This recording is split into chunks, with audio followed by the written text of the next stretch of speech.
बऱ्याच अडथळ्यानंतर अखेर सिनेटची निवडणूक पार पडली आणि या निवडणुकीनंतर आज निकालाचा दिवस आहे आणि या निकालाच्या दिवशी युवा सेनेच्या 8 सीट ज्या आहेत त्या निवडून आलेल्या बघायला मिळत आहे। अजून 2 सीट संदर्भात सध्या निर्णय जो आहे तो होणं अपेक्षित आहे। पण नेमकं काय वाटतं आहे या उमेदवारांना आपण जाणून घेणार आहोत। आपल्यासोबत विजयी उमेदवार आहेत। शीतल, पहिल्यांदा अभिनंदन।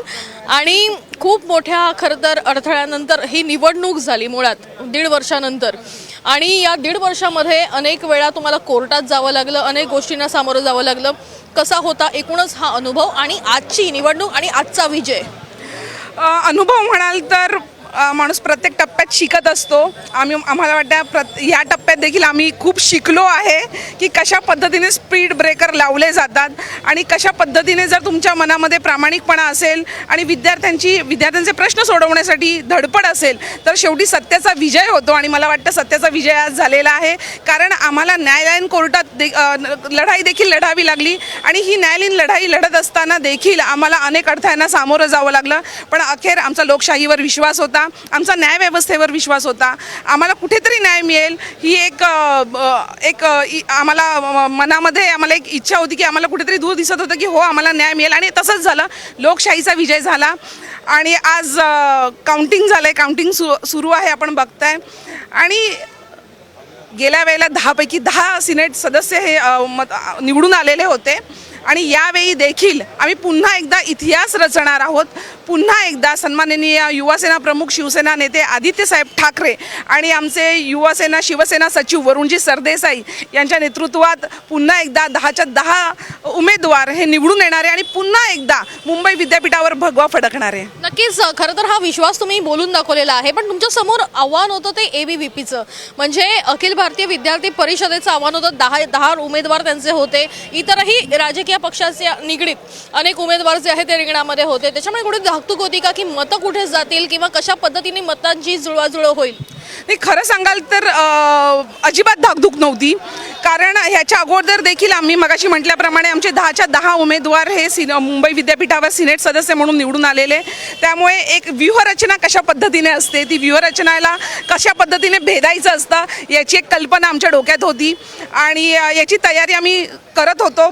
दुसरी महत्त्वाची गोष्ट म्हणजे आमचे जे शिवसैनिक होते, आमचे जे युवा सैनिक आहे, यांनी कसून मेहनत केली। मतदारांना नुसतंच मतदारांचं रजिस्ट्रेशन करून न घेता मतदारांना मतदान पेटीपर्यंत आणून त्यांच्याकडून मतदान देखील आमच्या बाजूने करवून घेतलं। आणि निश्चितच मी तुम्हाला सांगू इच्छिते की कुठेतरी आदित्य साहेबांच्या नेतृत्वावर या पदवीधरांचा देखील कल आहे, या पदवीधरांचा देखील विश्वास आहे आणि म्हणूनच आम्हाला माहिती होतं की आमचं जे यश आहे, आमचं जे परिश्रम आहे ते फुकट जाणार नाही आणि आम्हाला घवघवीत यश मिळेल। कुठेही ABVPचा आम्हाला तशा पद्धतीने सामना करावा लागणार नाही। आमचा यशाचा मार्ग सुकर असेल आणि मला वाटतं तशाच पद्धतीने आज आपल्याला रिझल्ट देखील बघायला मिळत आहेत। आम्ही 10च्या 10 निवडून आणू हा आम्हाला विश्वास आहे। नेहा, एकीकडे जे आहे ते रविवारी निवडणूक होणार होती, मात्र कोर्टात जावं लागलं असल्यामुळे मंगळवारी निवडणूक झाली। त्याच्यामुळे वोटवर परिणाम झाले असं वाटतं, कमी मतदान झालं? हो, कारण कसं आहे की संडे असल्यामुळे हॉलिडे होता, त्यामुळे बरेचसे वोटर्स हे तेव्हा अवेलेबल होते आणि वोटर्स जे आहेत ते फक्त मुंबईमधले नाही आहेत, मुंबई युनिव्हर्सिटीचे जरी असले तरी ते पुणे आणि बाहेरच्या साईडने येणारे होते। तर संडे असल्यामुळे आम्हाला असं वाटत होतं की 90% तरी वोटिंग होईल, पण वर्किंग असल्यामुळे आणि वर्किंग डे होता तरीसुद्धा 55% जर वोटिंग होतं आहे ही एक चांगला काउंट आहे आणि चांगल्या पद्धतीचं वोटिंग झालेलं आहे। अवैध अनेक खरं तर मत ठरवण्यात आलेले आहेत, त्याचा फटका बसला? इनव्हॅलिड वोटिंग हे काय झालेलं आहे की थोडेफार म्हणजे इलेक्शनमध्ये वोटिंग कशा पद्धतीने होतं आहे ह्याच्याबद्दलचं प्रॉपर, म्हणजे आता 1 नंबर लिहायचा आहे तर तो 1 हा राऊंडमध्ये लिहिला गेला आहे किंवा टिकमार्क केले गेले, यामुळे अवैध झालेले आहेत। बाकी कोणत्याच कारणामुळे वोटिंग अवैध झालेली नाही आहे। शीतल, एकीकडे 2.5 वर्षापासून खरं तर ठाकरेंची शिवसेना ही वेगवेगळ्या गोष्टींना सामोरं जाते, मग ते कोर्टाच्या विषयासंदर्भात असू दे नाही तर अन्य इन्क्वायरीज संदर्भात असू दे। पण या 2.5 वर्षामध्ये खरं तर लोकसभा निवडणूक झाली आणि आज सिनेट निवडणूक झाली, काय वाटतं एकूणच भविष्यात? बघा, मी सकाळीच आपल्याला बोलले होते की विरोधक आम्हाला म्हणतायत की ठाकरे गटाने विकास कामांना कुठेतरी स्पीड ब्रेकर लावलेला आहे। मी आपल्याला पुन्हा एकदा विचारू इच्छिते, मग मुंबई विद्यापीठाच्या या निवडणुकींसाठी कोणी स्पीड ब्रेकर लावलेला? कोणी अडथळे निर्माण करण्याचा प्रयत्न केले. मुंबई विद्यापीठाने आम्हाला न्याय दिल्याच्या नंतर उच्च न्यायालयाने आम्हाला न्याय दिल्याच्या नंतर देखील पुन्हा पुन्हा याचिका कोणी दाखल केल्या. मला वाटतं आजच्या या विजयानंतर त्यांना एक मोठी चपराक असेल आणि पुन्हा अशा पद्धतीने वागण्याचं धाडस त्यांनी करू नये असं मी आपल्या चॅनलच्या माध्यमातून त्यांना सांगू इच्छिते.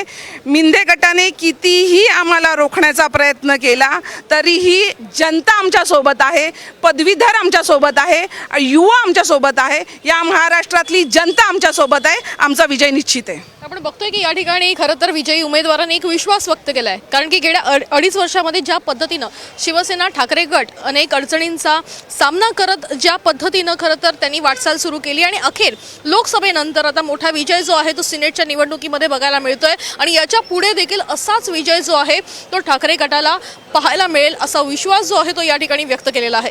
कॅमेरा पर्सन नितीनसह वैदेही काणेकर, साम टीव्ही न्यूज, मुंबई. देश विदेशातील प्रत्येक घडामोडींचे लाईव्ह अपडेट मिळवण्यासाठी आता साम टीव्हीच्या सर्व सोशल मीडिया प्लॅटफॉर्मला लाईक, फॉलो आणि सबस्क्राईब करा. तसंच सर्व नोटिफिकेशनसाठी बेल आयकॉन प्रेस करायला विसरू नका.